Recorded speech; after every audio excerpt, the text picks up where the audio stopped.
Shalom, selamat malam Romo, suster, ibu bapak, dan rekan muda dimanapun berada.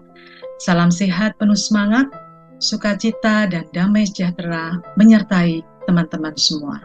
Salam Lopez untuk teman-teman semua.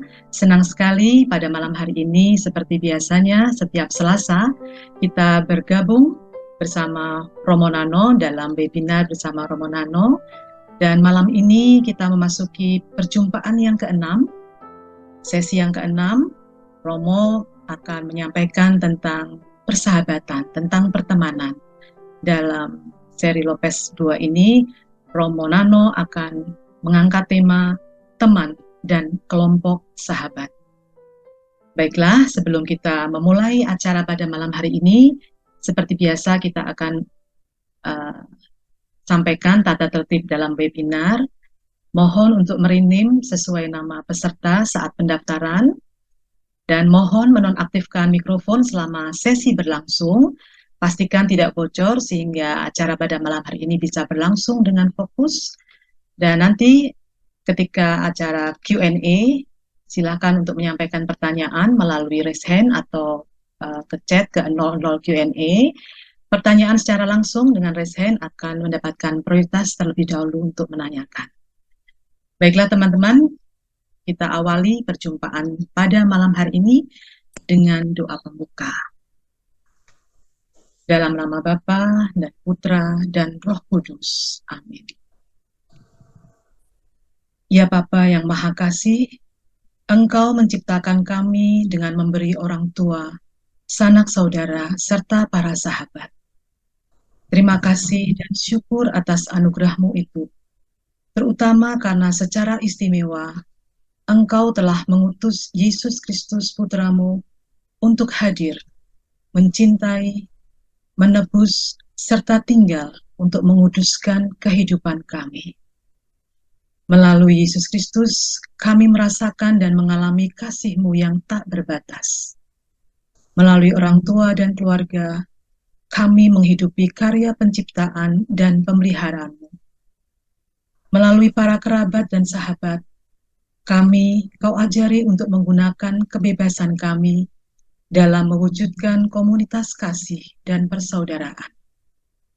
Ya Bapa yang Maha Rahim, pada malam hari ini kami ingin kembali merenungkan dan menyadari campur tangan kasih-Mu, serta tuntunan rencana-Mu dalam perjalanan sejarah hidup kami. Berkatilah Romo Nano yang akan mengajak kami untuk melihat dan mempelajari corak bimbingan-Mu saat menuntun Santo Ignatius dari Loyola membentuk kelompoknya. Tuntunlah kami juga ya Bapa yang Maha Sabar, agar perjalanan hidup kami senantiasa berada pada jalan-Mu, setia pada tapak langkah kebenaran, serta kasih Yesus Kristus Putra-Mu, yang bersama dengan Roh Kudus, segala pujian dan hormat dikuduskan bagi-Mu untuk selama-lamanya. Amin. Santo Ignatius dari Loyola, doakanlah kami. Dalam nama Bapa dan Putra dan Roh Kudus. Amin. Selamat malam Romo Nano, selamat malam teman-teman semuanya. Sudah siap Romo Nano untuk membagikan untuk repetisi yang kedua? Baiklah Romo Nano, kami persilahkan pada Romo Nano untuk membagikan pembelajarannya. Silakan Romo. Bu Lili, terima kasih sudah mengantar kita memasuki repetisi yang ke-6. Teman-teman sekalian, pertama-tama saya mau mengucapkan terima kasih kepada Anda semua yang setia terus hadir di hari Selasa malam untuk belajar bersama dari Lopez, Anastasia Sri M, Bu Is, Lena Abdi, Pak Subianto, Bu Kristal, Lila, Siska Mulyawan, Edi Tiono, ini setiawan dengan kita semua, Mas Petrus Rudi, Leni Sidik, teman saya di Klaten ini, Pak Sunarto, Rosalia, Hardi, Pak Budi, Bu Berta, selamat malam, Andreas Gunawan, Bu Nilawati Hadi Santoso, selamat malam, semoga semuanya sehat. Subroto, Onggowasito, Susana, Herlina, hai Lina, selamat malam, lama tidak berjumpa, Victoria Susanto, dan teman-teman yang lain. Terima kasih ya, Anda setia belajar bersama kita semuanya. Yang kedua, saya mengucapkan terima kasih karena cukup banyak teman-teman yang berbaik budi hati mengirimkan sejumlah donasi kepada panitia sehingga jumlah yang kami terima itu lumayan banyak. Dari 5 repetisi ini terkumpul uang sejumlah 26 juta sekian dan itu sangat berarti. Terima kasih banyak yang sudah mendonasikan. Saya akan meneruskan kepada Romo Ekonom Serikat Yesus untuk dipakai sebagai pembiayaan kuliah pendidikan para frater yang akan menjadi imam Serikat Yesus. Yang ketiga, saya berterima kasih atas banyaknya pertanyaan dari teman-teman sekalian minggu lalu. Dan seperti yang sudah saya janjikan, saya sudah menjawab dan mengirim kepada panitia. Maka nanti ketika ada sesi tanya-jawab, Anda boleh bertanya langsung secara lisan, maupun Anda bisa menulis di chat, dan saya memastikan saya akan membaca dan memberi tanggapan. Kalau saya tidak bisa menjawab pertanyaan Anda, jangan khawatir, saya akan mencarikan informasi dari guru-guru saya. Teman-teman yang terkasih, jangan pernah lupa bahwa pada malam hari ini Anda bukan belajar dari saya yang pertama, tetapi kita belajar dari Lopez dan Rachel untuk semakin mengenali diri, terutama bagaimana Tuhan membentuk Lopez itu sebetulnya menjadi pola untuk kita pelajari, sehingga kita masing-masing nih semakin terampil kita melihat bagaimana Tuhan itu mendidik kita. Supaya Anda tidak hanya mendengarkan, tetapi juga menggunakan anugerah motorik, telinga, hati kita siapkan alat tulis. Kalau ada kata-kata atau gambar yang mengesan di hati Anda, kalau Anda merasa sesuatu, pertanyaan muncul, catatlah supaya tidak lewat begitu saja. Saya amat bersyukur ketika menyiapkan bahan repetisi ke-6 ini karena tema tentang teman dan kelompok sahabat itu adalah hidup kita sehari-hari. Kita setiap hari memiliki atau berelasi dengan teman, dengan sahabat. Dalam hal ini saya membedakan antara teman dan sahabat. Secara sederhana, pada dasarnya sahabat itu adalah orang yang relasi dengan kita lebih dalam, lebih dekat, lebih paham, lebih kenal, dan lebih pokoknya lebih dekat, lebih dalam dibanding dengan teman. Ketika kita diberi kesempatan pilih 5 orang sahabat dari 50 teman, nah, saya kira 5 orang dari 50 itu adalah orang-orang dekat yang lebih kita kenal, lebih mengenal kita, yang secara hati kita lebih dekat. Nah, itu bedanya secara sederhana antara teman dan kelompok sahabat. Teman-teman sedang melihat gambar di mana Lopez, Ignatius Loyola itu sedang berkumpul di depan sebuah pintu bersama 9 orang sahabatnya. Dia mendapatkan 9 orang. Semula adalah teman, tetapi karena proses pertemanan mereka semakin intensif, semakin kuat, yang semula menjadi teman, akhirnya berubah menjadi sahabat. Sahabat di sini nanti akan ditandai oleh punya mimpi yang sama, cita-cita yang sama, spirit yang sama, komitmen yang sama. Dan itu membuat mereka semakin dekat.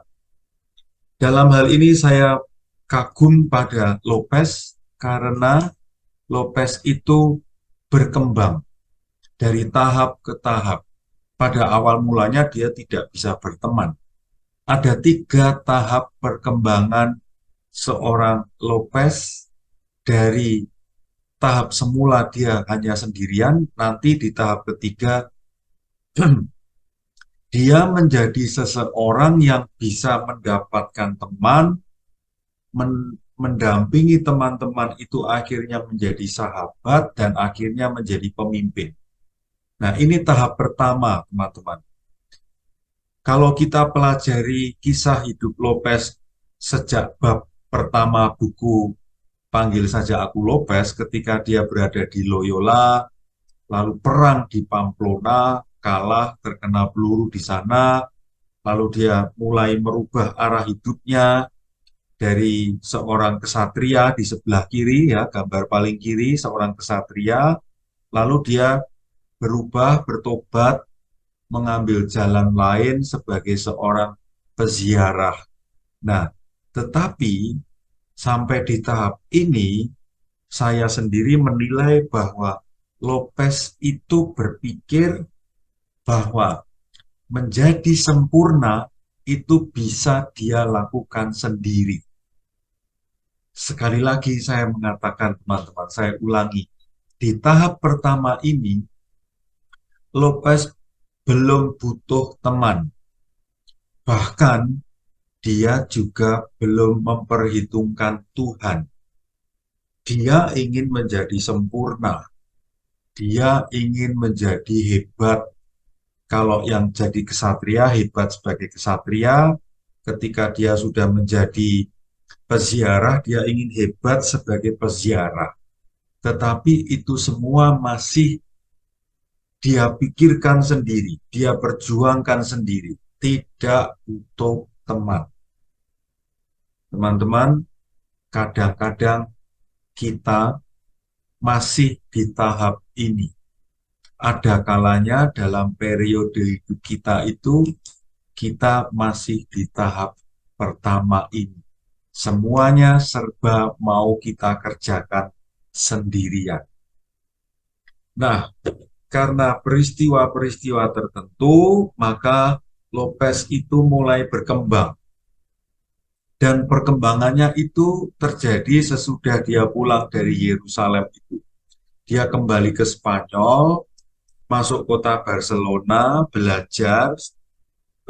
Minggu lalu kita sudah memahami, dia kuliah bahasa Latin, lalu dia mulai ketemu teman, mencari teman di Alcalá dan Salamanca. Perkembangannya ada di kata butuh dan mencari teman. Teman tidak akan pernah datang sendiri, tetapi mesti diupayakan. Dan begitu dia sudah mendapat teman, dia sungguh-sungguh menjaga pertemanan. Nah, ini yang penting, teman-teman. Saya sendiri belajar dari tahap kedua ini. Mencari teman, kadang mendapat cepat, kadang lama.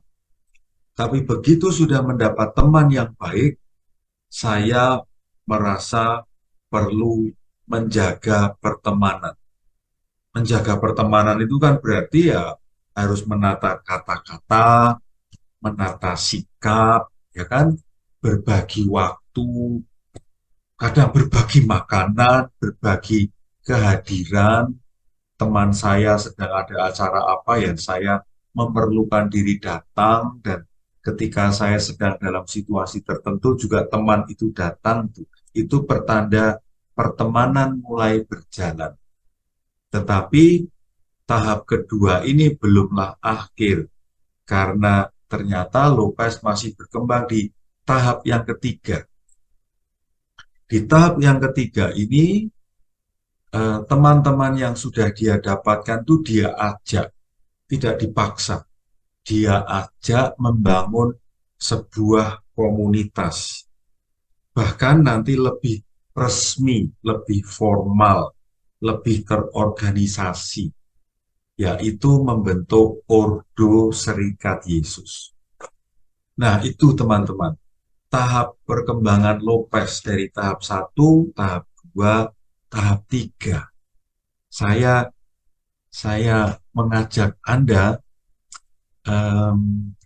sempatkanlah dalam hidup kita, teman-teman, untuk mengecek gitu, bagaimana tahap-tahap perkembanganku sebagai seorang pribadi.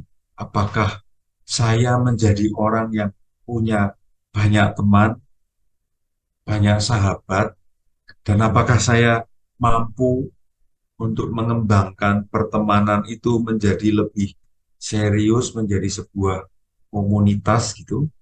Saya kira ini sungguh sangat penting. Kita masuk di bab pertama yang mau kita dalami malam hari ini. Bab 20 itu berjudul Ours. Dalam bahasa Indonesia saya terjemahkan kami. Yang dimaksud dengan kata kami adalah ada orang berjumlah 7. Ignatius, Franciscus, Petrus Faber, Diego Lainez, Nicolas Bobadilla, Diego Salmeron, Simon Rodriguez. 7 orang yang akhirnya berteman. Dan yang menarik perhatian saya adalah salah satunya latar belakang kenegaraan mereka, latar belakang budaya, kultur mereka berbeda. Ada yang dari Spanyol, dari Perancis, dari Italia, dari Portugal. Dari sini saya belajar bahwa perbedaan budaya, bahasa, latar belakang keluarga, latar belakang ekonomi, status sosial, tidak pernah akan menjadi kendala hambatan untuk membangun persahabatan. Pertemanan dan persahabatan tidak pernah bisa dibatasi oleh perbedaan apapun, bahkan termasuk perbedaan agama. Saya sungguh terkesan dengan kelompok persahabatan 7 orang ini, yang nanti akan berkembang menjadi 10 orang, tetapi dimulai dari 7 orang ini. Poin yang penting bagi saya dan akan saya terus pegang sebagai pegangan saya adalah perbedaan kultur, perbedaan bahasa, perbedaan watak, karakter, sifat, background psikologis tidak akan pernah menghalangi seseorang, satu kelompok orang yang mau membangun persahabatan. Dan ini dibuktikan oleh Anda sendiri sebagai pasangan suami istri yang mempunyai latar belakang yang sama sekali berbeda. Dan Anda bisa membangun keluarga dengan baik hingga saat ini. Doa saya untuk Anda sekalian, semoga Anda sebagai sebuah keluarga tidak terjebak hanya melihat perbedaan, tetapi bisa mensyukuri kesamaan dan mengembangkan kesamaan yang ada. Saya mencoba menelisik lebih detail, lebih kritis dengan bertanya, bagaimana ya kok kelompok 7 orang ini bisa terbentuk sebagai kelompok sahabat ketika mereka berada di Paris? Gimana prosesnya? Kita bisa belajar apa dari mereka? Faktor-faktor apa yang membuat mereka dari background yang berbeda, usia berbeda, itu bisa menjadi kelompok yang solid. Kok bisa ya? Faktornya apa? Dan kita bisa belajar apa dari mereka? Saya menemukan 5 faktor, teman-teman. Ini faktor yang pertama. Bagaimanapun juga menurut saya faktor yang paling penting adalah peran Lopez. Kehadiran Ignatius Loyola sebagai pribadi, bagaimanapun juga ini faktor yang sangat penting. Nah, Lopez sendiri itu bisa memainkan 5 peran.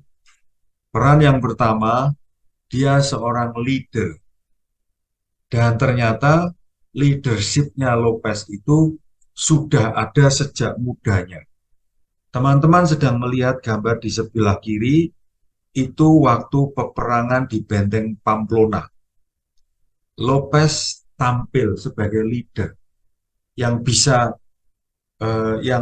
menyemangati, memberi visi kepada para prajurit itu.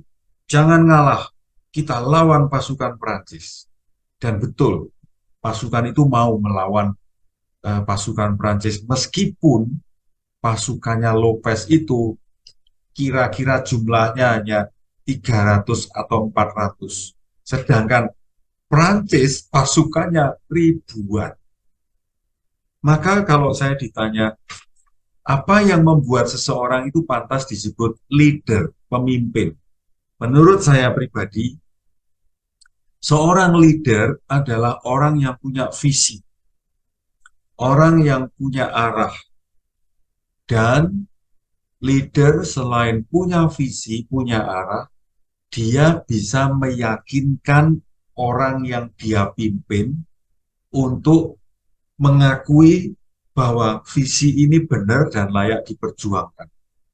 Sehingga anak buahnya, teman-temannya, atau orang lain yang dia pimpin itu sadar dari dirinya sendiri. Oke, saya mau memperjuangkan visi ini. Indonesia Emas 2045 gitu misalnya ya. Itu sebuah visi. Nah, ini teman-teman. Jadi Lopez itu punya visi, Lopez itu mampu membuat orang-orang teman-teman yang dia pimpin itu untuk mengakui, ya visi ini benar dan saya mau terlibat memperjuangkan visi ini.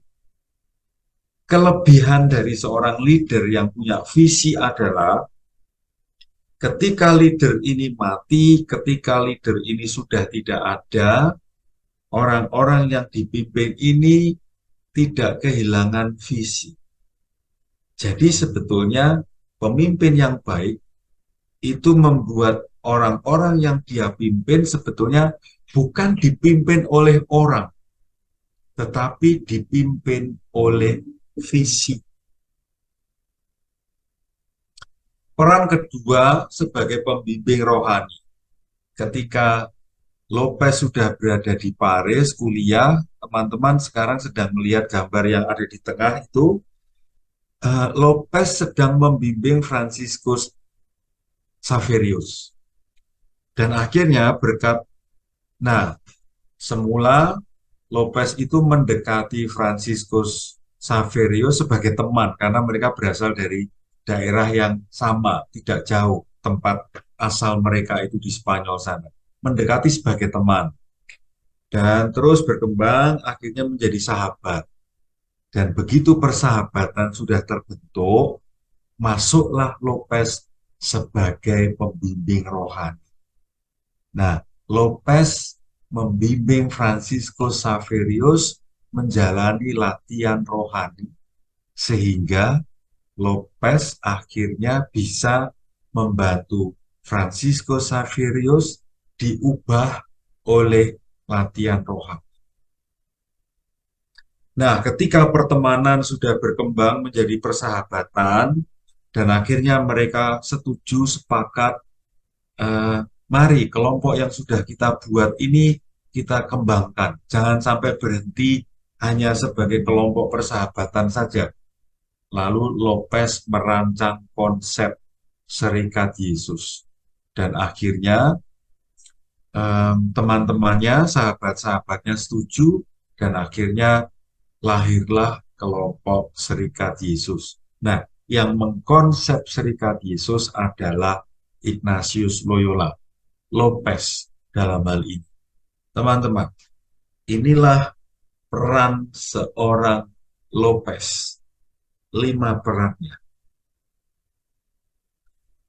Faktor yang kedua tadi sudah saya sebutkan, saya melihat bahwa pada dasarnya mereka berada di tempat yang sama. Mereka sedang kuliah di tempat yang sama, di Paris.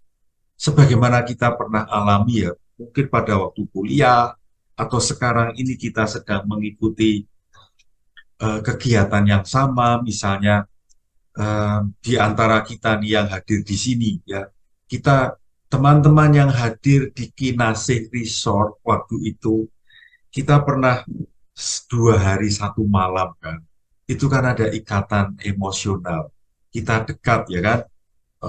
Saya mendengar cerita Bu Yulia yang kakinya pernah patah, lalu saya ecek-ecek sedikit Pak Imam, saya salami gitu, karena kenal gitu, lalu punya ikatan yang lebih dekat gitu. Nah, ketika mereka satu tempat bersama kuliah, lalu Lopez masuk sebagai pembimbing rohani dan mereka didampingi oleh Lopez menjalani latihan rohani.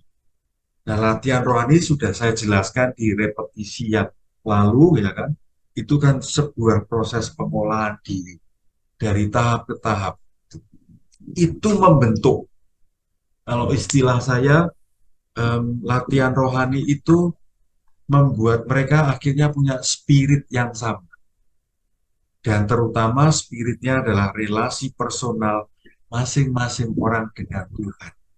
Kalau bahasa kita sekarang ya, latihan rohani itu membuat spirit kelompok punya roh yang sama, punya semangat yang sama, punya jiwa yang sama, punya korsa. Ya, kalau pasukan khusus Kopassus itu jiwa korsa, punya korsa yang sama, anima, roh, semangat yang sama. Ini faktor kedua. Faktor yang ketiga, nah, karena orang itu sudah didampingi latihan rohani, karena orang itu sudah dipengaruhi oleh spirit, oleh roh kelompok, maka mereka diubah, teman-teman. Seperti gambar daun yang berubah, tertransformasi dari hijau menjadi merah. Ada sebuah perubahan. Dan kalau ini terjadi dalam diri manusia, orang-orang yang dikumpulkan oleh Lopez itu pada mulanya ya hanya mikir hidup mereka sendiri. Mereka datang ke Paris untuk kuliah, dapat gelar, nanti bekerja, mengembangkan karier. Itu saya beri istilah egosentris gitu. Jadi hanya mikir hidupnya. Tetapi latihan rohani, semangat kelompok, itu bisa merubah mereka menjadi orang yang altruis. Altruis itu kebalikannya egois. Egois itu mikir hidupnya sendiri. Orang yang altruis itu adalah orang yang mikir orang lain. Waduh, teman-teman saya lapar. Padahal mereka sedang di rumah saya. Ya saya harus berpikir mencari makanan, menyediakan makanan, minuman, supaya teman-teman nyaman. Ini orang yang altruis, mikir orang lain. Berkebalikan dengan egois, hanya mikir perutnya sendiri. Faktor yang keempat, latihan rohani selain mentransformasi mereka dari egois menjadi altruis, latihan rohani juga membantu teman-teman dan sahabat-sahabatnya Lopez itu akhirnya punya komitmen. Oke, saya mau berkomitmen untuk mengikuti Yesus, saya mau berkomitmen memberi perhatian pada teman-teman satu kelompok, dan saya sebagai anggota kelompok mau memperjuangkan mimpi kelompok, yaitu menolong jiwa-jiwa, mendampingi orang. Teman-teman, ini penting.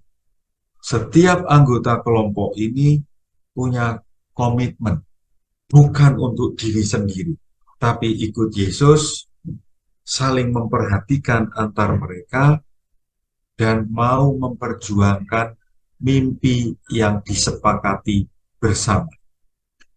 Dan yang kelima, nama kelompok itu penting.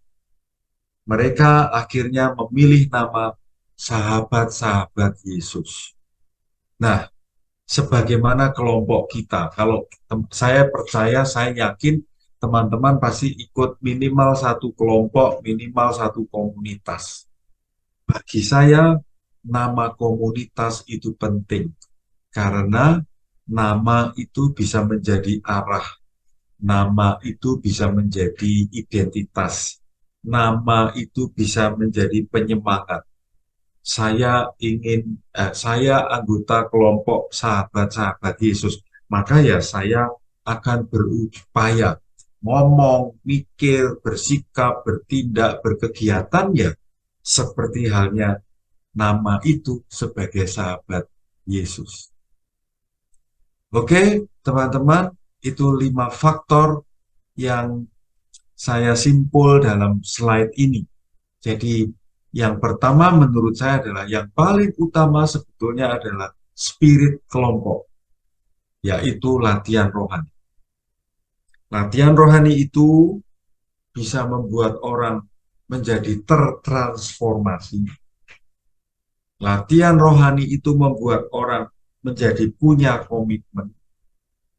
Dan latihan rohani itu membuat orang akhirnya mengidentifikasi dengan sahabat-sahabat Yesus, para muridnya itu yang dimaksud.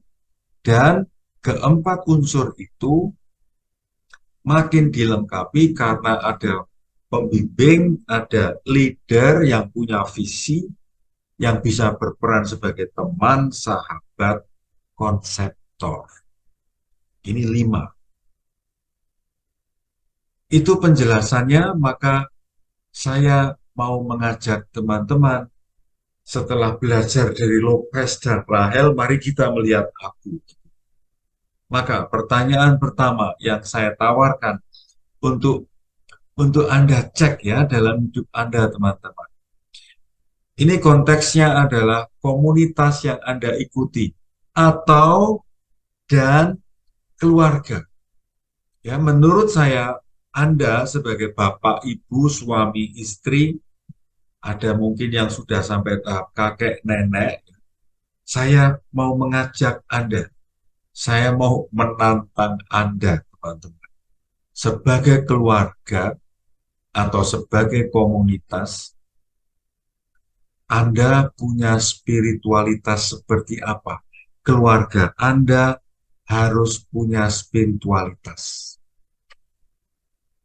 Kalau belum, tidak pernah ada kata terlambat. Rumuskan spiritualitas Anda sebagai sebuah keluarga.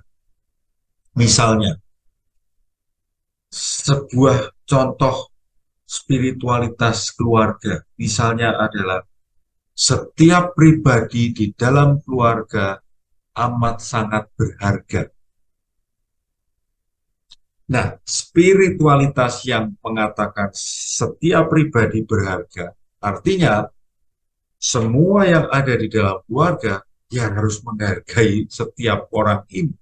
Dan akhirnya setiap orang akan merasa dihargai di keluarga.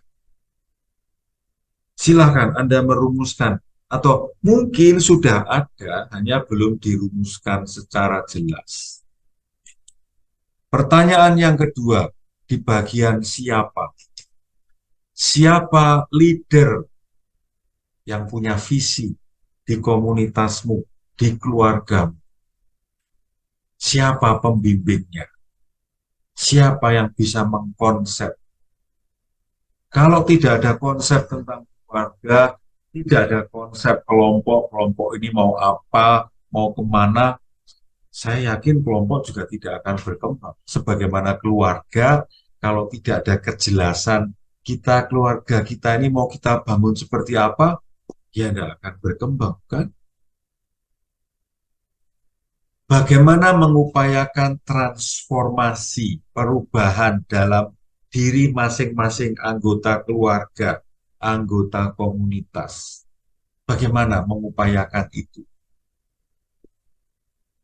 Apakah komitmen ya di komunitas, di keluarga Anda itu cukup kuat ya, masing-masing pribadi punya komitmen yang kuat. Komitmen terhadap apa? Ya komitmen terhadap spiritualitas keluarga, spiritualitas kelompok tadi. Saya merasa 5 poin ini penting untuk betul-betul diperhatikan supaya komunitas Anda, keluarga Anda itu betul-betul berkembang. Tidak alamiah begitu saja, tapi karena ada konsep. Dan saya yakin Tuhan bekerja, berkarya, membimbing, mengarahkan kita ya lewat konsep yang kita atur itu. Dan konsep yang baik menurut saya konsep yang dibicarakan bersama seluruh anggota komunitas, seluruh anggota kelompok, seluruh anggota keluarga, termasuk anak harus diberi kesempatan untuk ngomong.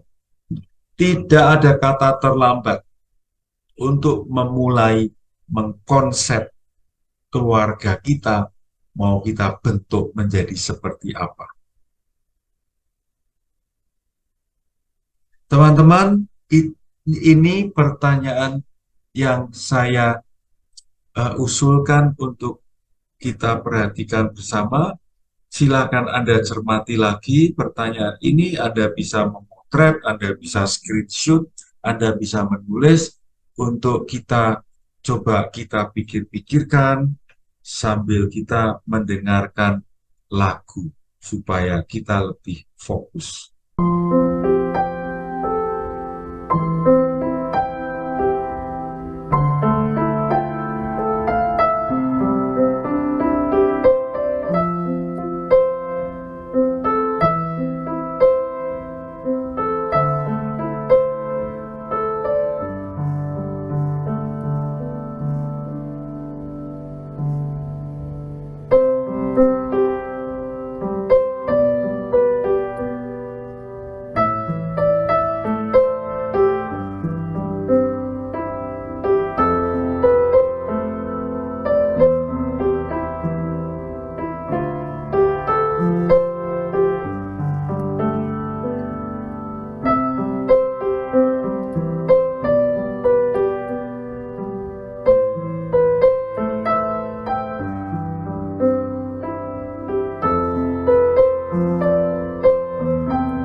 Teman-teman yang baru saja bergabung, selamat datang Mas Gabriel Mahasto Derajat, Suri Dewi Arga, selamat bergabung, selamat malam. Mas Yohanes Birowo, Trace, Santi, Suster Susana, selamat bergabung. Teman-teman, kita lanjut ke bab 21. Secara singkat, teman-teman, bab 21 ini mau mengatakan begini. Bab 20 tadi kan Lopez bisa mendapatkan teman-teman ya kan. Lalu Lopez bisa mengajak mereka membangun sebuah komunitas, ya kan? Menjadi sebuah komunitas yang lebih serius, menjadi komunitas yang saling memperhatikan, menjadi komunitas yang solid, menjadi komunitas yang punya cita-cita yang sama, menjadi komunitas yang punya spirit yang sama. Nah, bab 21 ini mereka, istilah saya, mereka memformalkan, ya, memformalkan ikatan-ikatan soliditas yang sudah kebentuk itu. Ya, ibaratnya tuh orang pacaran sudah serius lalu tunangan gitu. Atau tunangan sudah makin kenal, makin oke, makin yakin nikah. Jadi bab 21 dengan judul Piknik ke Montmartre itu sebuah peristiwa untuk makin mensolidkan, bukan menyulitkan ya, tapi menyolidkan, membuat relasi yang sudah terbentuk itu makin kuat ikatannya, makin formal, makin solid. Nah, yang terjadi adalah pada tanggal 15 Agustus tahun 1534, mereka itu bertujuh ya, masih sama jumlahnya teman-teman, 1, 2, 3, 4, 5, 6, 7. Mereka berkumpul di kapel Santo Denis di sebuah daerah Montmartre, itu tidak jauh dari kota Paris. Dan mereka memperjelas lagi, kita sebagai kelompok, kita sebagai komunitas sahabat itu mimpinya apa sih, cita-citanya apa gitu. Lalu mereka makin mendeskripsikan makin jelas visi kita, mimpi kita, keinginan kita ini.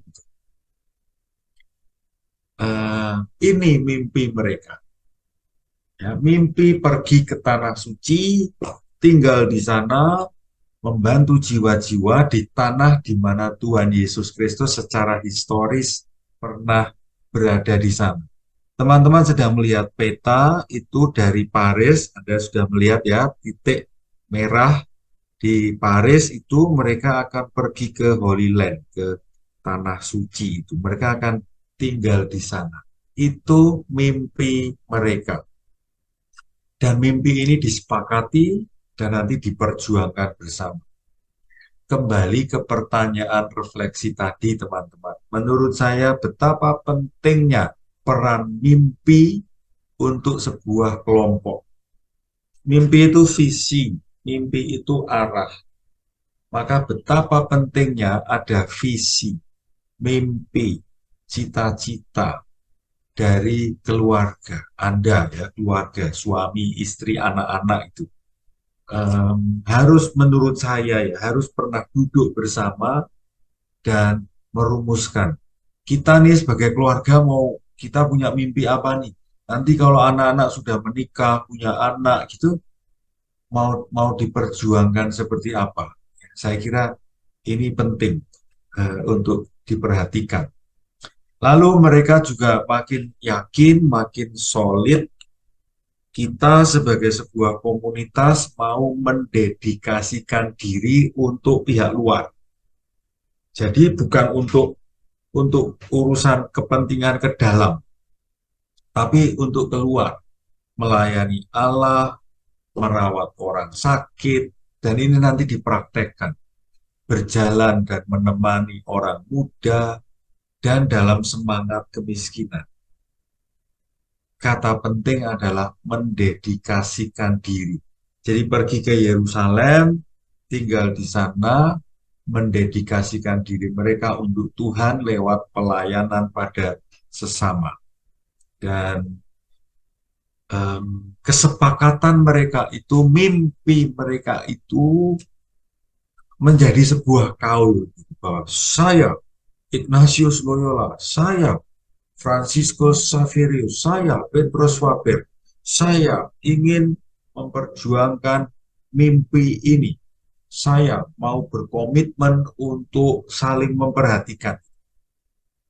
Um, oleh oleh mereka, kesepakatan itu tingkatannya bukan sekedar kesepakatan, bukan MOU, tapi menjadi kaul. Ya karena ini kelompok orang-orang yang memperhatikan kerohanian ya. Kalau mungkin dalam dunia bisnis ini menjadi MOU. Ada hitam di atas putih itu, bahwa kita mau apa, mau apa, mau apa. Itu disolidkan gitu. Dan lalu mereka memohonkan berkat untuk rencana-rencana mereka itu, supaya ketika mereka memperjuangkannya, merealisasikannya, itu makin makin kuat, makin solid gitu.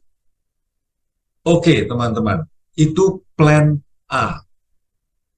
Nah, ini menariknya ya. Jadi mereka punya mimpi sama, punya komitmen, mereka mau mendedikasikan diri, tapi mereka juga sadar ini sebuah rencana.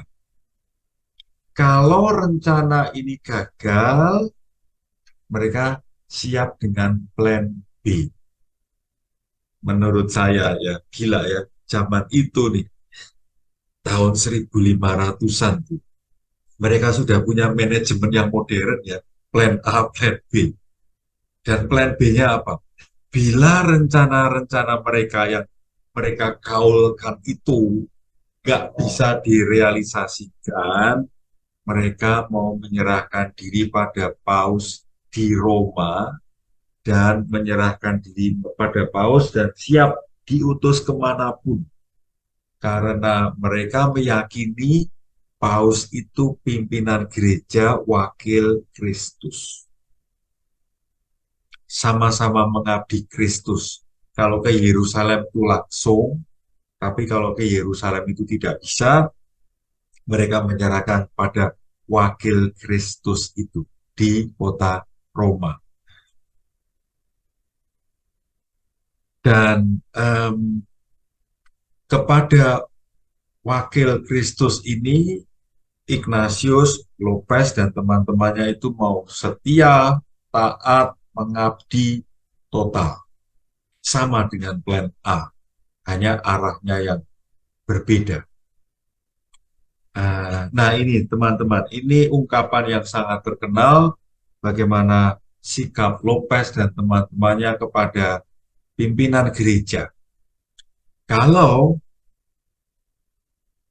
kita melihat sesuatu itu berwarna putih, tetapi gereja mengatakan hitam, maka Ignatius, Ignatius dan teman-temannya akan mengatakan hitam. Ini sebuah ungkapan mau mengatakan poin yang sebelumnya, yaitu ketaatan total. Bagi saya, ini sebuah sikap yang radikal, fundamental, bahwa yang benar itu gereja. Meskipun menurut saya salah, tapi karena gereja yang otoritasnya lebih tinggi mengatakan salah, ya saya akan mengatakan salah. Ini sikap yang istimewa dari seorang Ignatius Loyola Lopez. Dan sekarang masih prinsip ini masih dihidupi oleh Serikat Yesus. Maka bagi saya, bagian ini tadi mau mengatakan betapa pentingnya plan A, plan B. Dan pertanyaan refleksi yang saya serahkan pada Anda untuk Anda pikir-pikirkan adalah yang pertama, mimpi bersama yang ada di komunitasmu, di keluargamu seperti apa? Yang kedua, adakah janji pengikat kebersamaan sebagai sebuah kelompok, komunitas, keluarga? Saya berjanji kalau anak saya itu gagal ujian, saya akan menemani.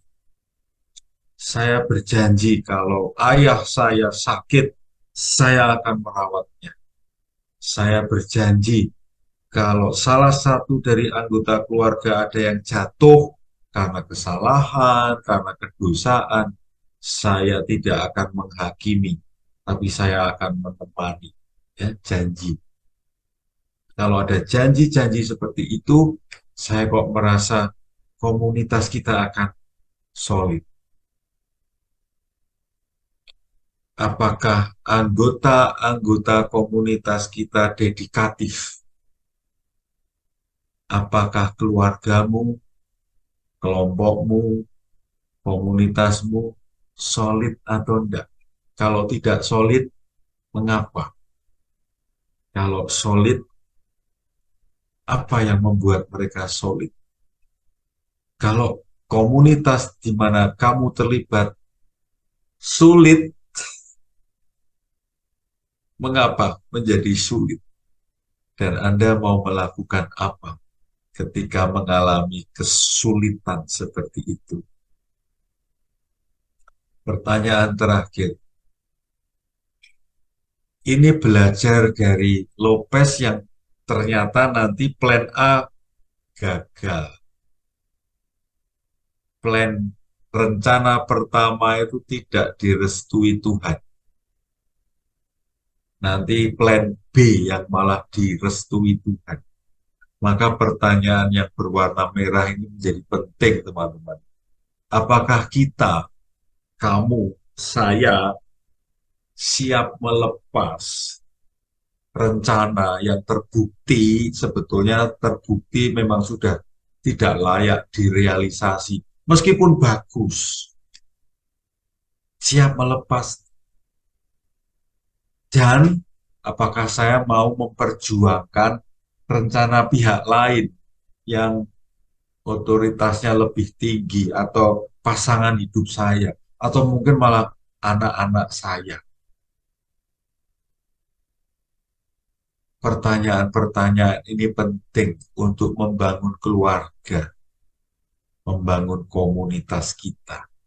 Tanpa upaya-upaya seperti ini, komunitas kita tidak akan berkembang. Demikian teman-teman, bab 21.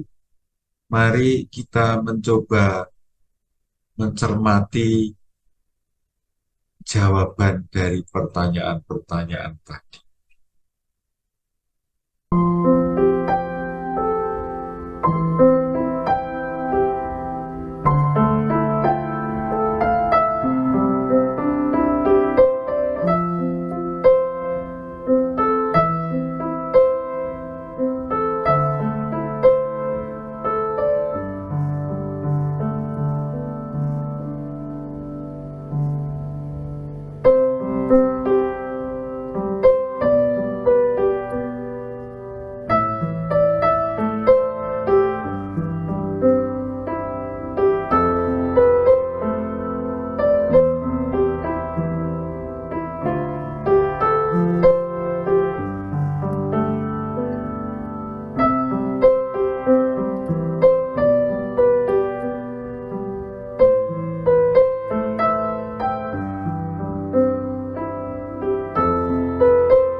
Semoga teman-teman menemukan poin-poin yang penting yang perlu diperhatikan untuk mengembangkan komunitasmu, terlebih-lebih keluargamu.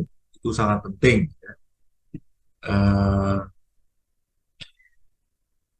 Bab 22 saya tidak akan masuki detail karena bab 22 ini tidak ngomong langsung tentang pertemanan persahabatan. Bab 22 ini menggambarkan em, sesuatu yang menarik ya. Yang menarik itu adalah Lopez itu sadar di masa lalunya dia melakukan banyak skandal. Maka dia setelah studinya di Paris selesai, dia pulang kampung untuk membuat tindakan-tindakan yang baik. Semacam silih, semacam ada membalas gitu. Yang dulu jelek sekarang mau dibalas dengan tindakan yang baik. Ini bagi saya menarik ya. Dulu seorang pemuda bernama Lopez itu dikenal kasar, kejam, tidak bermoral gitu. Lalu setelah dia berkembang menjadi orang yang mendalami kerohanian, pulang kampung, lalu melakukan kebalikan yang dulu dia lakukan.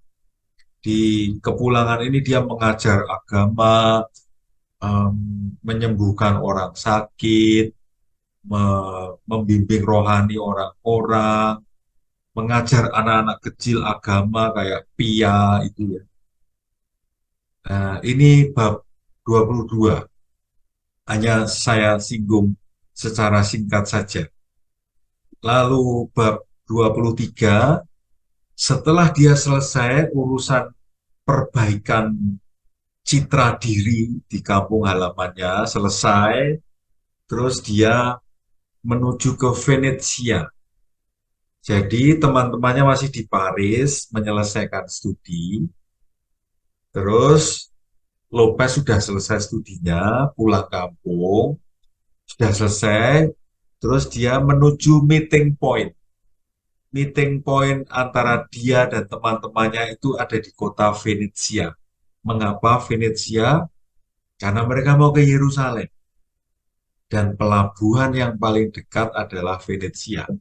Waktu itu belum ada Lufthansa, Emirates, belum ada Dubai, belum ada Garuda, belum ada Lion Air gitu ya, belum ada Air Asia, yang ada hanyalah kapal. Maka dalam rangka pergi ke Yerusalem, mereka berkumpul di pelabuhan Venesia. Nah, on the way ke Venesia, itu Lopez mengalami terkesima, terkagum kalau melihat langit-langit, ada banyak bintang, ada bulan. Itu dia merasa um, semesta mau mengatakan sesuatu pada kita.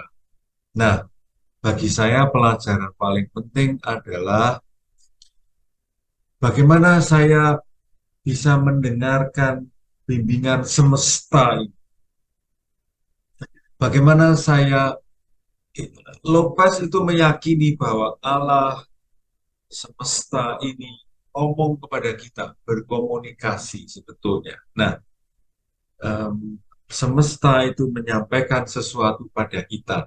Maka untuk bisa mendengarkan sebetulnya semesta itu mau ngomong apa, hanya satu hal yang perlu saya lakukan, yaitu mendengarkan gerak batinku. Mendengarkan gerak batinku itu kurang lebihnya sama dengan mendengarkan semesta. Oke, bab 23 ini tidak saya jelaskan detail. Bab 24 juga tidak saya jelaskan detail. Eh, saya kembali ke tema utama kita, yaitu teman dan komunitas sahabat. Nah, singkat kata, setelah teman-temannya itu yang di Paris sudah selesai studi, Dan eh, Ignatius itu sudah selesai dari kunjungan mudik ke kampung halaman, bertemulah mereka di Venesia.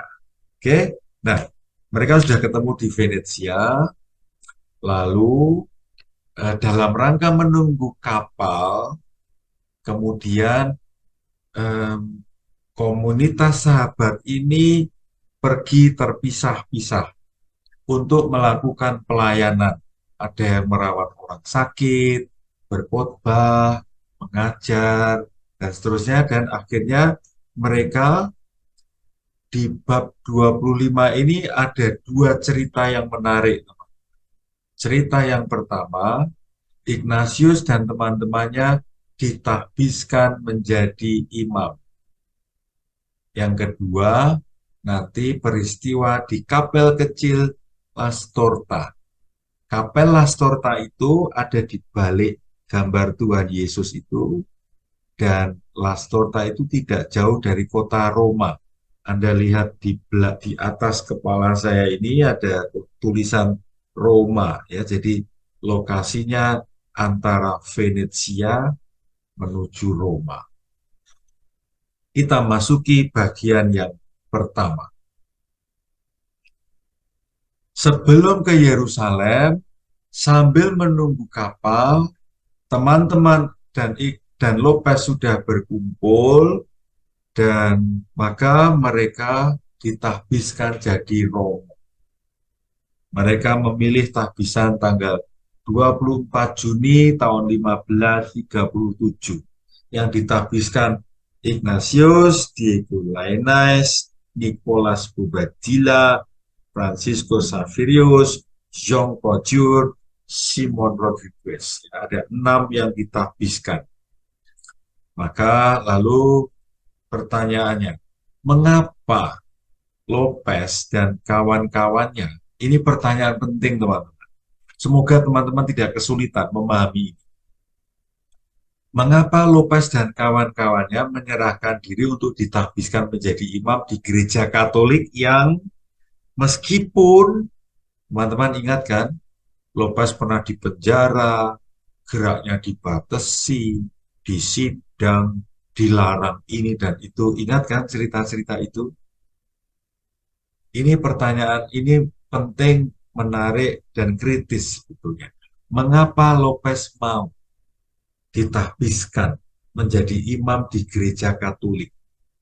Padahal sebetulnya kalau mereka tidak ditahbiskan pun, mereka adalah mahasiswa-mahasiswa yang sudah lulus dari Universitas Paris. Jadi mereka punya wibawa, otoritas, mereka punya gengsi intelektual yang cukup tinggi, gitu. Tapi mengapa mereka mau menyerahkan diri pada gereja Katolik? Mengapa? Nah, ini menjadi penting. Karena Ignatius Loyola dan teman-temannya sampai Serikat Yesus saat ini meyakini bahwa gereja Katolik itu didirikan sendiri oleh Tuhan Yesus. Dan Simon Petrus itu ditunjuk oleh Tuhan Yesus menjadi pemimpin gereja. Dan para pengganti Simon Petrus, dan sekarang, sampai yang sekarang, Paus yang sekarang, Fransiskus itu adalah pengganti Simon, itu adalah ditunjuk oleh Tuhan Yesus sendiri. Dan menjadi romo berarti menjadi petugas yang punya privilege, keistimewaan, kekhususan yang bisa membantu gereja untuk melayani umat Allah. Sekali lagi, ini jawaban pertama atas pertanyaan mengapa Lopez mau ditahbiskan di gereja yang sebetulnya malah menekan dia, memenjarakan dia, membatasi gerak dia. Ini jawabannya yang pertama. Jawaban yang kedua, karena kalau dengan menggunakan sakramen imamat, Lopez itu bekerja di bawah payung perlindungan gereja, the umbrella of the official church. saya memilih gambar payung sebagai simbol. Alasan yang kedua. Alasan yang ketiga, karena kalau tetap jadi awam, lay person, awam, akan terus diblok, di blacklist, dilarang, dikejar-kejar gitu. Ini Anda sedang melihat gambar ketika Lopez di penjara di Salamanca. Waktu itu dia mengajar latihan rohani. Tapi karena masih awam, dilarang. Penyebab yang keempat, karena Lopez ingin menjadi ragi. Ingin menjadi sesuatu yang merubah adonan tepung dan ingredient yang lain menjadi roti. Mau jadi ragi. Tahu bahwa kondisi gereja itu bobrok. Tahu bahwa dari kebobrokan ini ada tokoh Martin Luther yang pergi mendirikan gereja baru, diupayakan lebih baik itu. Tapi Lopez ingin membangun, memperbaiki, merenovasi, mereformasi dari dalam. Saya terkesan dengan sikap ini ya. Dan Lopez itu mencintai gereja. Lopez itu mencintai Ekaristi. Lopez itu ingin merayakan Ekaristi dan itu hanya ada di gereja Katolik. Itu alasan-alasannya, teman-teman. Ini pertanyaan refleksinya. Ya, ini pertanyaan refleksinya. Saya buat setajam mungkin supaya ini membantu kita semua. Teman-teman, para bapak, apakah bapak-bapak mau dan mampu terus mengembangkan diri sebagai bapak ketika banyak kesulitan atau penolakan yang kamu alami, entah dari istrimu, entah dari anak-anakmu, entah dari orang tua, disalah-salahkan, apakah tetap mau mengembangkan diri jadi bapak? Dua, emak-emak, ibu-ibu atau calon ibu ya, ada Demetria Ulin, ada Lina, itu calon ibu-ibu. Apakah kamu mau dan mampu untuk terus mengembangkan dirimu jadi ibu ketika banyak kesulitan, penolakan, tentangan yang kamu alami?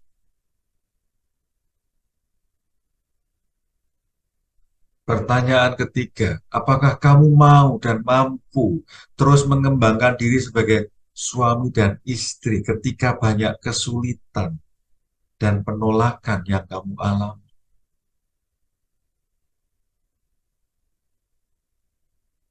Apakah kamu mau dan mampu terus mengembangkan diri sebagai teman dan anggota komunitas ketika banyak kesulitan dan penolakan yang kamu alami? Teman-teman, ini penting ya, sebagai ibu, bapak, suami, istri, anggota kelompok. Ketika kita mengalami kesulitan, mundur. Ketika kita mengalami penolakan, lari. Kalau sikap kita begitu, kita tidak akan pernah berkembang. Dan saya juga mengkritisi diri saya sendiri. Teman-teman sedang melihat para frater ditahbiskan jadi romo ya beberapa tahun yang lalu. Ini pejabat-pejabat tinggi Serikat Yesus yang ada di tengah itu Jenderal Serikat Yesus. Waktu itu dia berkunjung ke Yogyakarta. Sebelahnya pimpinan Serikat Yesus. Di sebelahnya itu ada kardinal. Di sebelahnya lagi ada uskup Semarang. Ini bagi saya menjadi sebuah pertanyaannya. Apakah aku mau dan mampu terus mengembangkan diri sebagai anggota Serikat Yesus ketika aku sendiri atau anggota lain terjatuh? Saya akan lari atau saya akan memperbaiki diri? Teman-teman, itu pertanyaan-pertanyaannya. Silahkan kita melihat lagi pertanyaan untuk bapak-bapak. Ini pertanyaan untuk emak-emak. Ini pertanyaan untuk suami istri. Ini pertanyaan untuk kita semua yang menjadi anggota komunitas, apapun komunitas Anda. Dan ini pertanyaan untuk saya pribadi. Demikian bab 25 bagian yang pertama. Saya masih ada satu bagian lagi. Kita break dulu di sini untuk berefleksi.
Kita memasuki bagian terakhir, bagian kedua dari bab 25.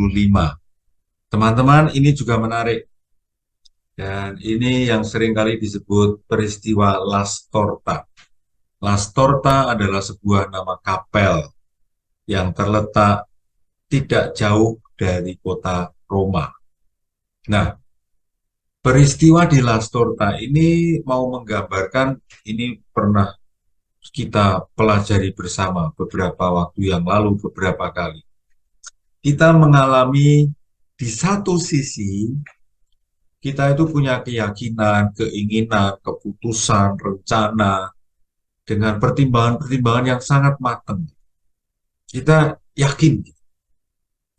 Tetapi di lain sisi, kita sebetulnya masih membutuhkan konfirmasi dari Allah. Teman-teman ingat kan 5 kata yang yang sudah kita sering pahami bersama kan?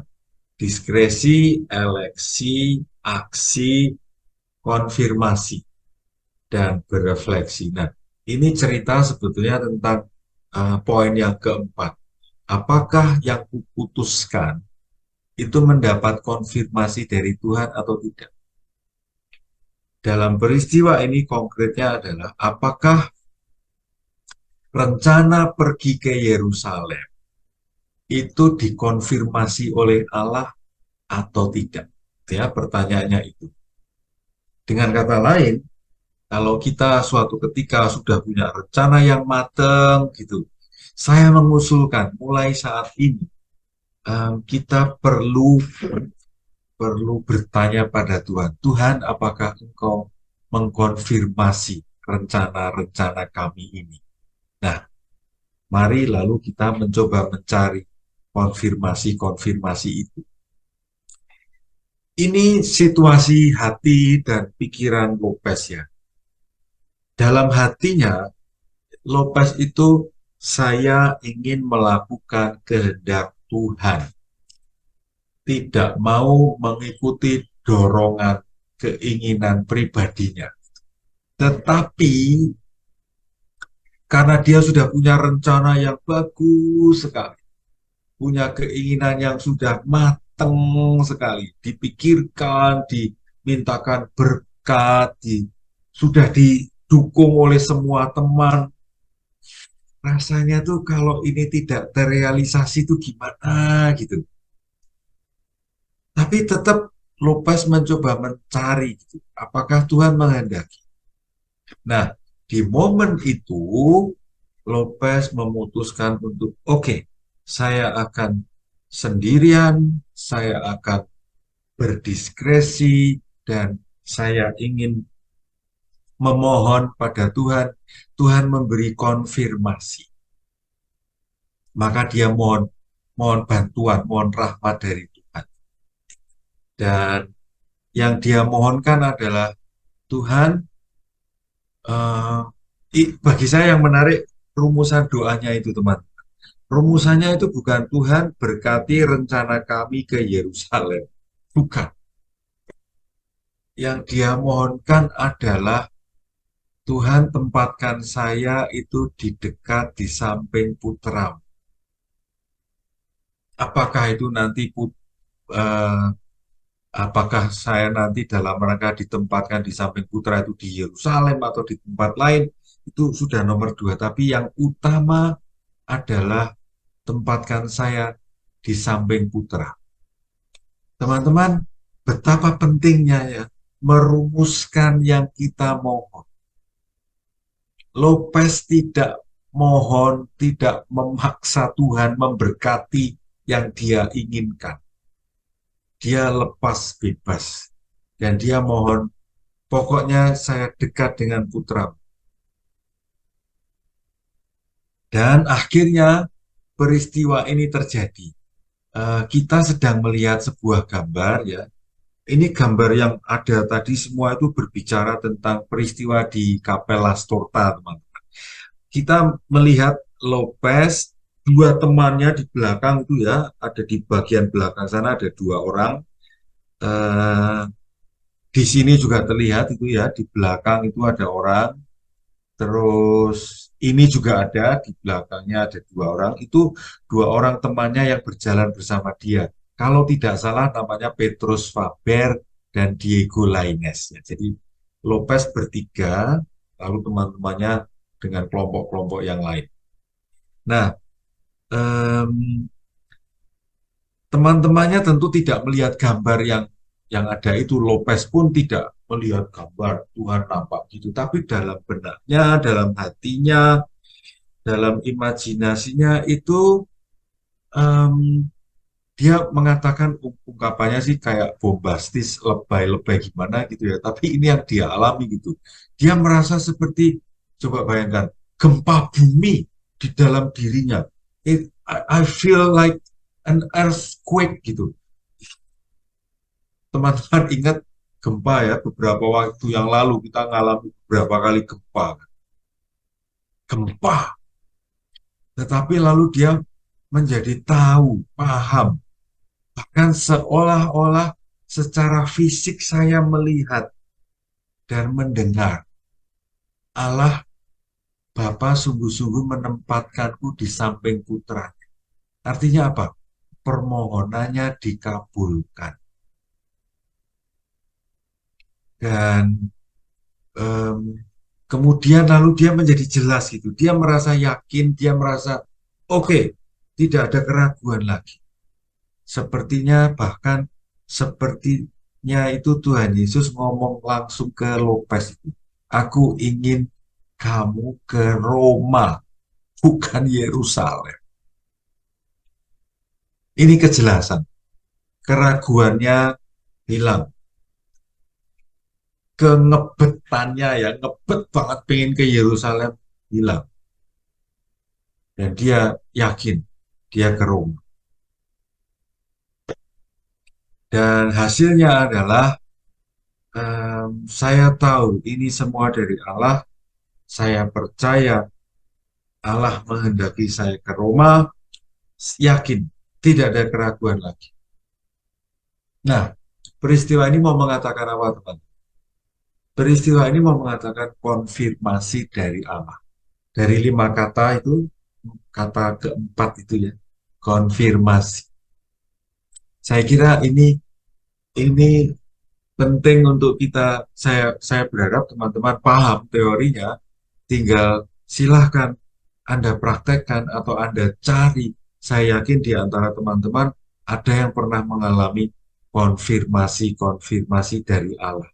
Hanya mungkin belum paham, oh itu konfirmasi dari Allah. Tapi saya yakin semua orang mengalami ini. Tinggal kita peka atau tidak, melihat atau tidak.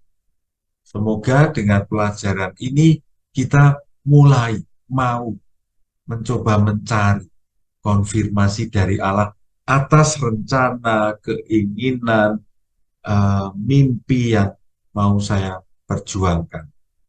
Saya membuat simpul-simpulnya ya teman-teman ya, kalau kita mau mencoba mencari konfirmasi dari Allah itu ya. Yang pertama-tama tentu saja ini mengandaikan bahwa kita sedang mengalami keraguan atau kita sedang mempunyai plan A, plan B gitu ya. Jadi harus jelas dulu. Oke, saya mau ini, ada plan A, ada plan B, atau saya kok digerakkan ini ya, tapi kok ada dorongan ke sana ya. Ini yang saya maksud keraguan. It's okay, nggak apa-apa. Perjelas. Kamu ragunya tuh antara apa dan apa. Kamu punya dua planning. Planningnya apa dan apa. Oke? Terus masuk ke lingkaran kedua. Sendirilah dan berdiskresilah. Artinya mencoba memilih. Oke, saya memilih plan A. Dah, lingkaran yang ketiga. Mohon konfirmasi Tuhan, saya jangan mohon supaya plan A diberkati. Tapi mohonlah Tuhan tunjukkan mana yang engkau kehendaki. Beda ya kalimatnya ya.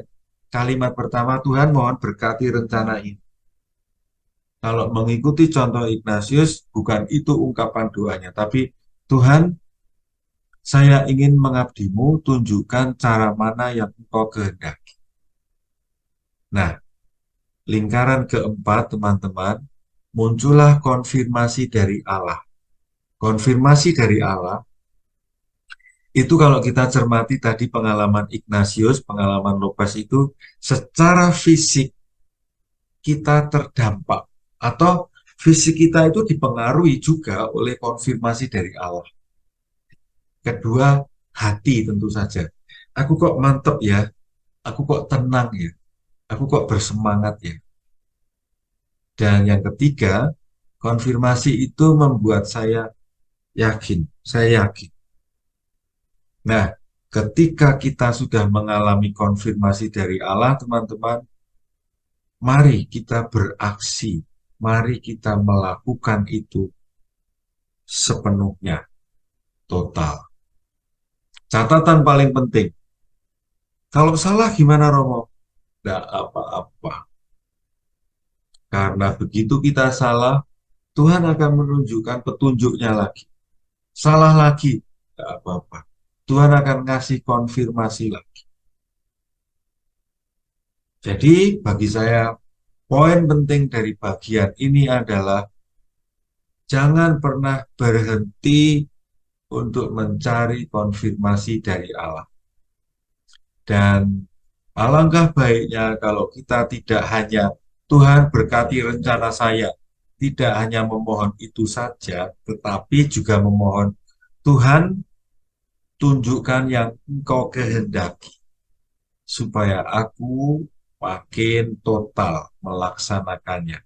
Walaupun mungkin yang kau kehendaki bukan yang kuinginkan. Ini semangat Lastorta. Karena itu, saya mengulang, dan mengulang lagi. tentang pertanyaan ini, tentang diskresi, tentang eleksi, tentang konfirmasi. Pertama-tama saya harus jelas apa yang aku inginkan. Dua, yang tidak sulit untuk ditemukan. Apa sih yang diinginkan oleh komunitasku itu? Apa sih yang diinginkan oleh keluargaku, istriku, anak-anakku, atau orang tuaku, atau suamiku dan anak-anakku? Apa sih yang diinginkan mereka? Teman-teman, sebetulnya apa yang diinginkan Allah itu bisa kita dengarkan dari orang-orang dekat kita, pasangan hidup kita, anak-anak kita. Bisa kita dengarkan dari sana.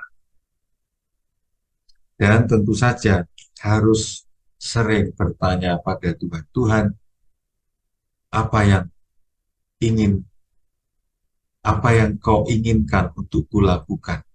Apa yang kau inginkan? Bertanyalah dan carilah jawabannya. Pasti ada. Hanya kita perlu terus berlatih, berlatih, dan berlatih. Teman-temanku, inilah sajian dari kisah Lopez mengenai teman dan kelompok sahabat. Semoga kita semua berkembang dalam berteman, berkelompok, membangun komunitas sahabat, jatuh bangun lagi, untuk mencari dan melaksanakan kehendak Allah. Demikian bagian yang keempat, bagian terakhir. Mari kita coba mengecek apa yang penting kita perhatikan dengan mendengarkan lagu.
Bu Lili, silahkan.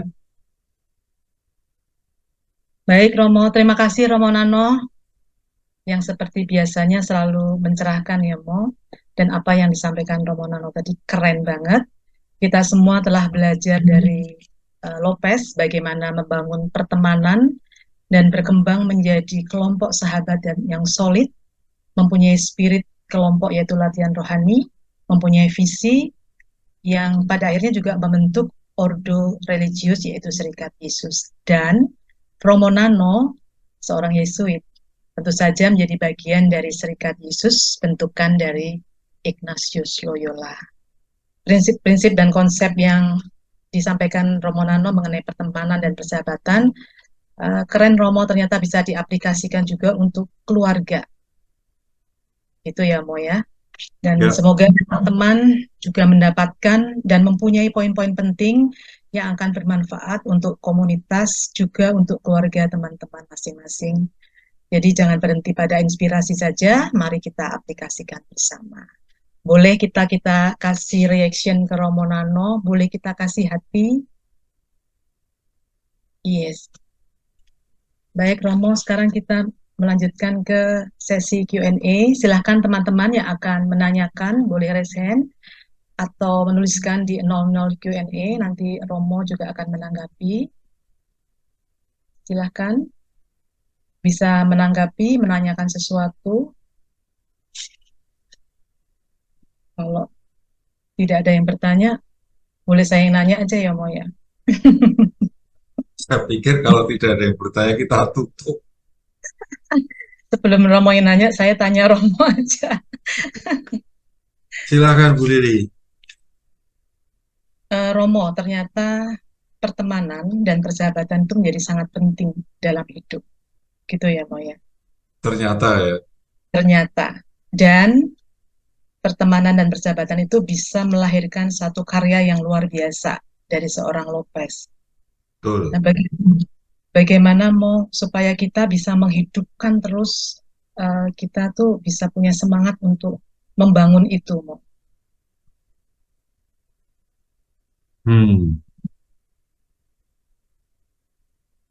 Kalau berdasarkan eh, cerita Lopez dan saya pribadi mengikuti cerita Lopez karena saya dididik oleh Serikat Yesus, semangat itu didapatkan dari yang tadi itu ya, yang faktor keempat yang membuat kelompok mereka jadi solid, dan faktor keempat itu adalah relasi dengan Tuhan Yesus.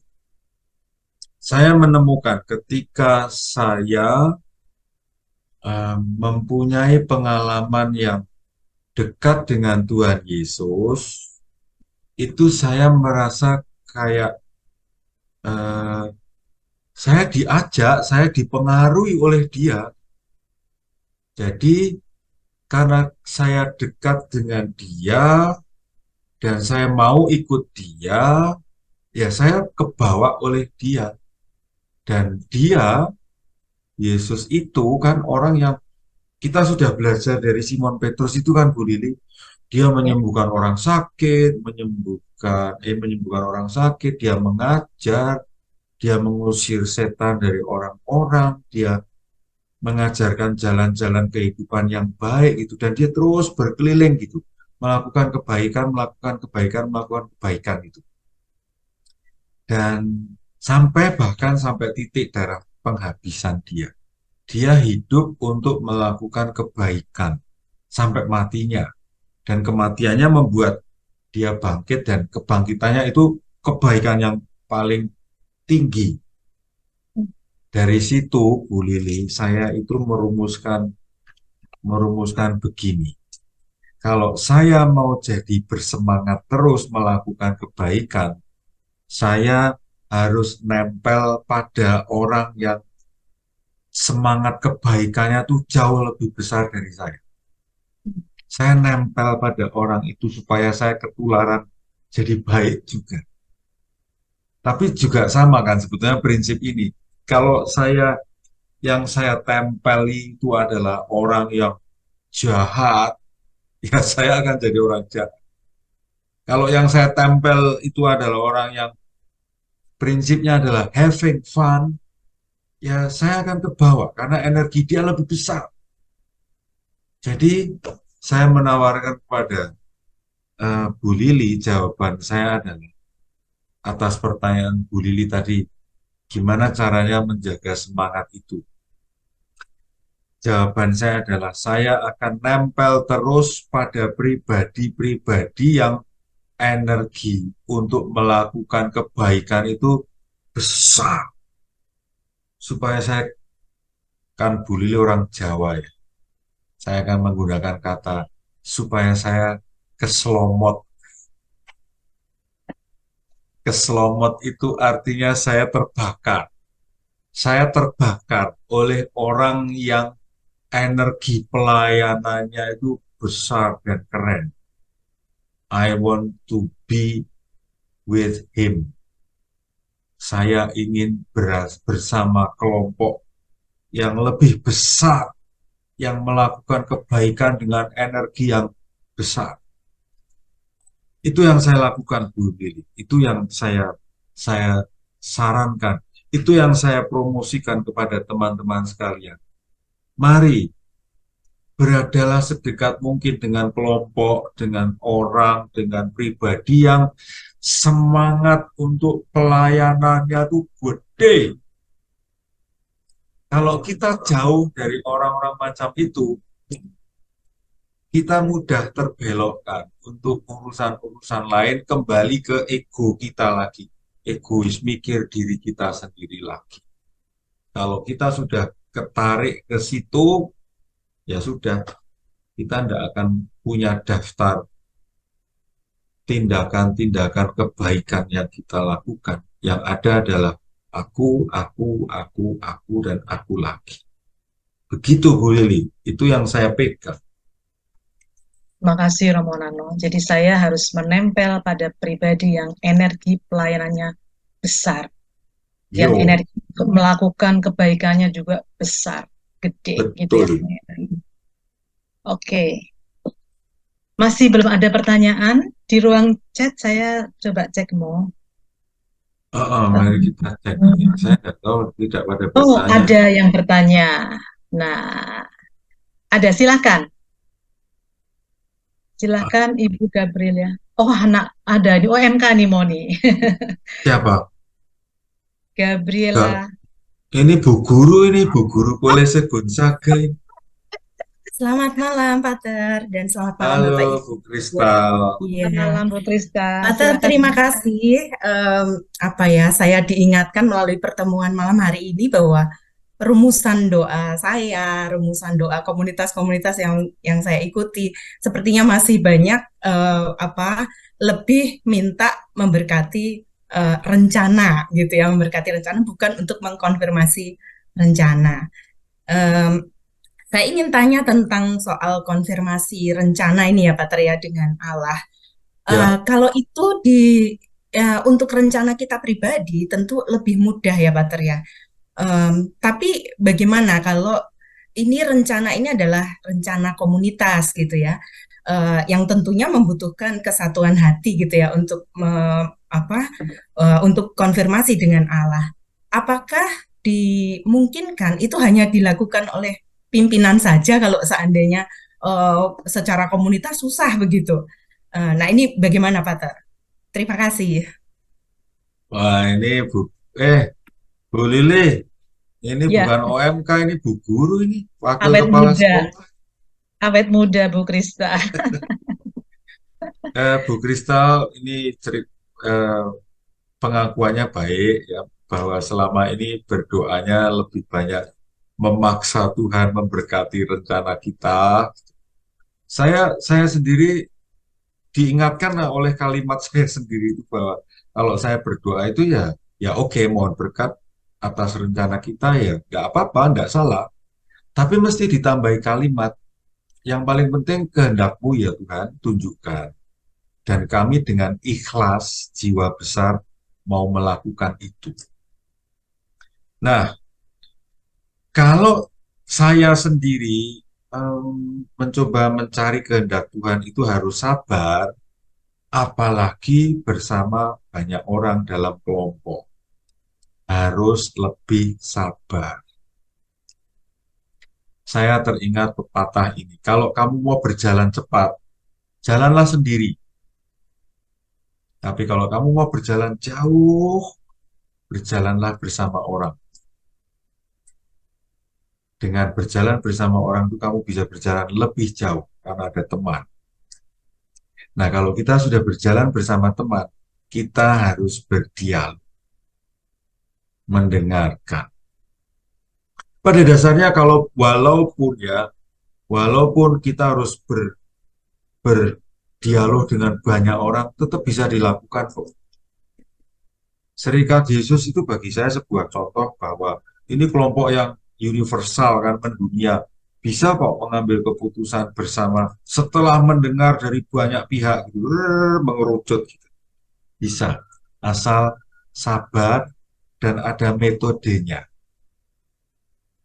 Nah, karena Bu Kristal bekerja di lembaga Serikat Yesus, atau bukan, lembaga keuskupan ya, mohon maaf, tapi bekerja bersama Serikat Yesus, saya usul Bu Kristal kepada para Yesuit di Kolese Gonzaga, usul untuk mempelajari yang bernama discernment in common, diskresi bersama. Itu pimpinan harus mendengarkan semua pihak dan semua pihak harus ngomong.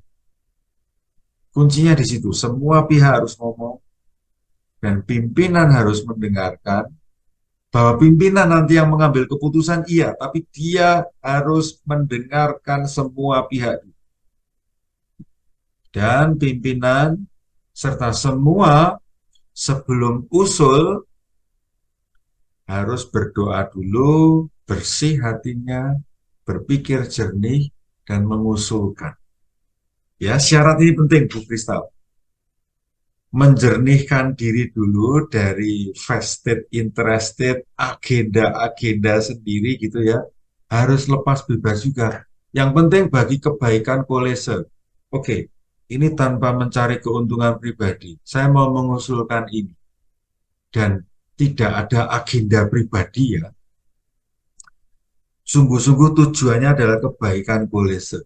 Mengusulkan itu. Semua harus hati bersih. Harus lepas bebas, mengusulkan yang terbaik. Nah, pimpinan mendengarkan itu. Dan ketika dia mendengarkan dan nanti mengambil keputusan, dia harus dalam situasi yang tadi ada gambar orang berdoa sendiri itu ya. Harus tenang, terbebas dari bisikan orang-orang yang mau mencari keuntungan gitu ya. Harus lurus, bersih, ambil keputusan. Peng. Kurang lebih seperti itu. Kalau mau lebih jelas, saya menawarkan diri diundang ke Gonzaga. Tapi teman-teman Serikat Yesus yang ada di Gonzaga pasti tahu. Ingatkan mereka, Pater, ajari kami untuk berbicara tentang discernment in common. Semoga mereka paham dan bisa melakukan itu di Gonzaga. Begitu Bu Kristal. Ya, terima kasih Bu Krista pertanyaannya. Makasih Romo sudah menjelaskan dengan panjang lebar. Romo nampaknya belum ada, cuman ini ada di chat, ada satu nih dari Bapak Stephen Lim. Saya bacakan ya Romo. Oke Bu. Bagaimana Lopez dan teman-temannya menghidupi dirinya selama studi di Yerusalem tersebut? Apa yang dikerjakan untuk bisa hidup dan support studinya? Ini pertanyaannya ada sedikit ini nih.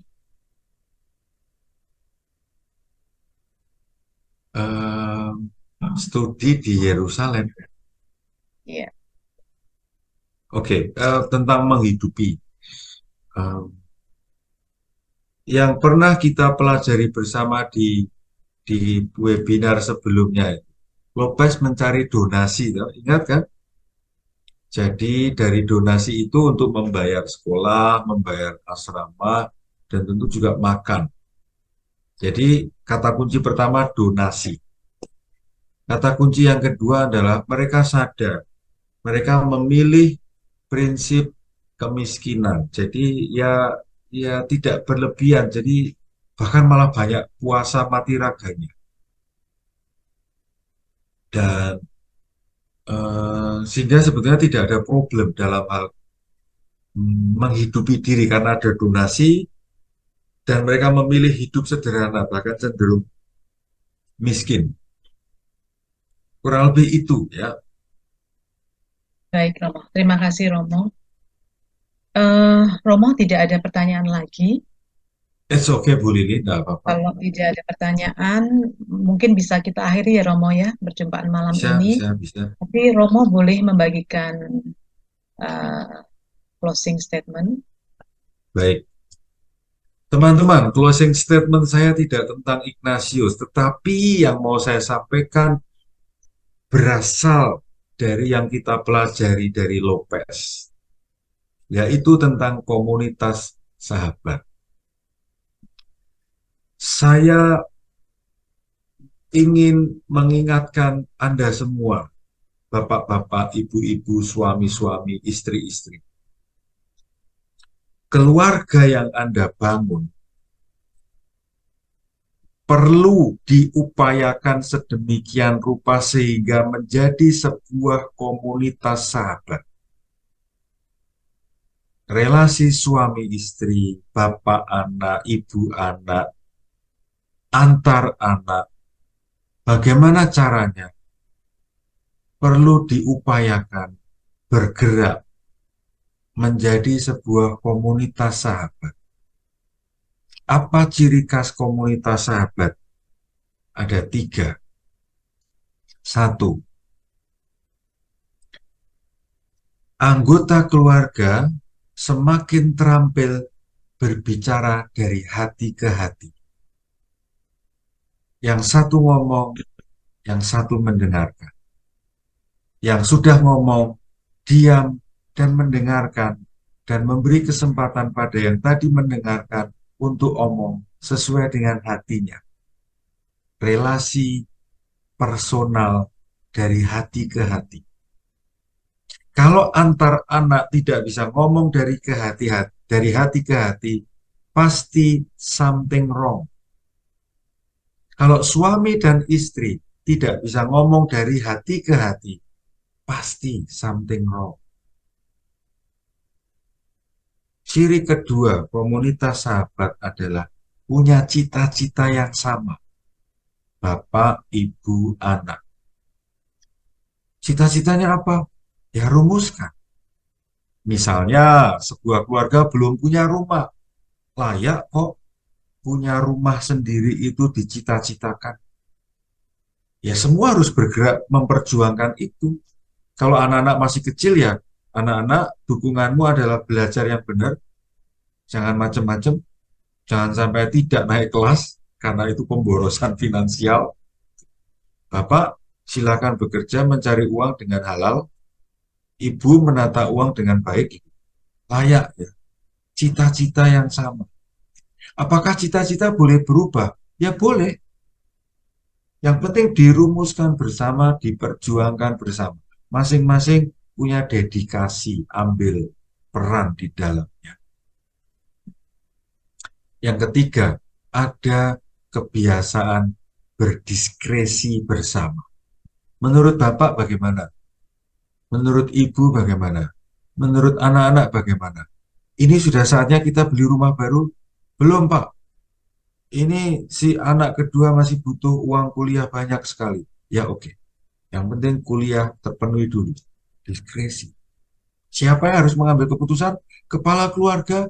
Menurut saya dibicarakan bersama, diputuskan bersama. Anak-anak diberi kesempatan ngomong.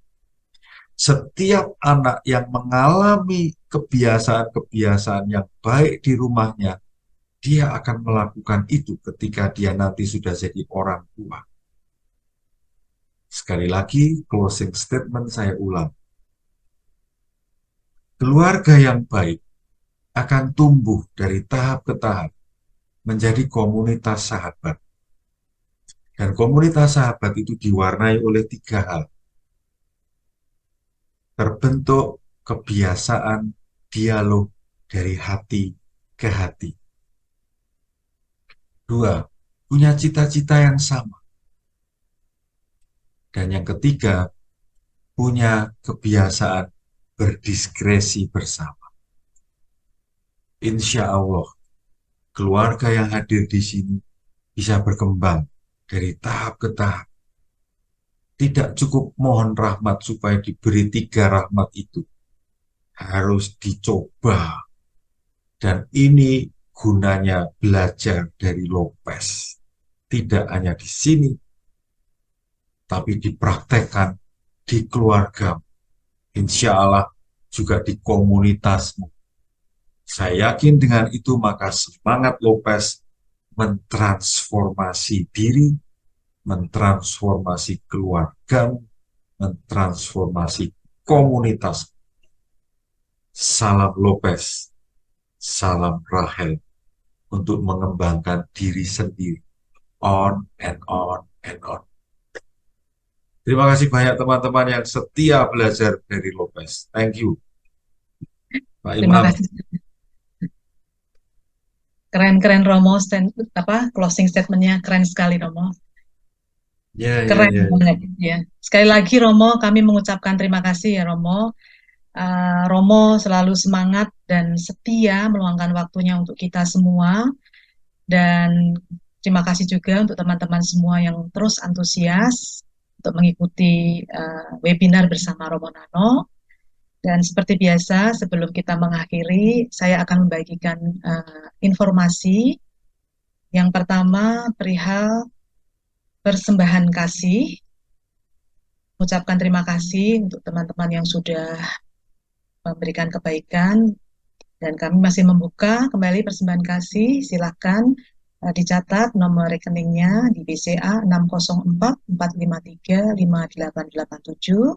Persembahan kasih yang diterima nanti akan dipergunakan untuk mendukung pendidikan Yesuit Muda dan keberlangsungan webinar Romo Nano. Dan kemudian yang kedua, perihal pertemuan minggu depan. Jadi pertemuan yang ke-7, nanti pada tanggal 10 Oktober 2023, Romo Nano akan mengangkat tema merawat kelompok sahabat. Jadi nyambung dari repetisi yang sekarang ini. Dan seperti biasa, PPT yang tadi dibuat oleh Romo Nano pada acara pada hari ini nanti akan dibagikan kepada teman-teman semuanya melalui WA Group. Baiklah, Romo dan teman-teman, kita sudah ada di penghujung acara. Tadi kita sudah buka dengan doa pembuka, dan untuk menutup, kita akan tutup dengan doa penutup dan terakhir dengan berkat dari Romo Nano. Mari kita berdoa dalam nama Bapa dan Putra dan Roh Kudus. Amin. Amin. Ya Allah yang Maha Kuasa, kembali kami mengucapkan syukur atas orang tua, keluarga, dan para sahabat yang telah Kau anugerahkan dalam kehidupan kami. Ampunilah kami, ya Allah, apabila kami telah mengabaikan, apalagi telah membuang kasih kerahiman-Mu yang Kau anugerahkan melalui mereka. Lekatkanlah kembali hubungan kekeluargaan dan persahabatan di antara kami yang telah renggang atau yang telah putus. Bentuklah kami menjadi bejana baru, di mana kasih-Mu menjadi perekat utama. Kobarkanlah kembali komitmen antar kami dengan dasar Yesus Kristus, serta sucikanlah hidup kami dalam kesatuan dengan Tritunggal yang Maha Kudus. Berkatilah Romo Nano beserta komunitasnya, serta juga keluarga dan para sahabat kita semua. Semoga melalui pembelajaran bersama ini, nama-Mu makin dimuliakan dalam penciptaan maupun dalam kehidupan kami. Terpujilah Engkau ya Allah Tritunggal yang Maha Kudus untuk selama-lamanya. Amin. Allah yang membentuk Ignatius Loyola membangun komunitas sahabat Serikat Yesus, berkatilah Bapak, Ibu, anak-anak yang hadir dalam ruangan Zoom ini. Semoga mereka mampu membentuk keluarga mereka menjadi komunitas sahabat yang dekat dengan dan mewartakan-Mu dalam hidup mereka. Di dalam nama Bapa dan Putra dan Roh Kudus. Amin. Terima kasih banyak. Selamat malam. Sampai ketemu 2 minggu lagi. 2 minggu lagi. Malam Pastor, terima Terima kasih Terima Romo. kasih, Pastor Nano. Terima kasih Terima Romo kasih Nando. Romo Nano. Tuhan Yesus memberkati. kasih Romo. Terima kasih semuanya. Terima kasih Romo. Terima kasih. Terima kasih semuanya. Terima kasih. Kasih ya. Terima kasih semuanya. Terima kasih.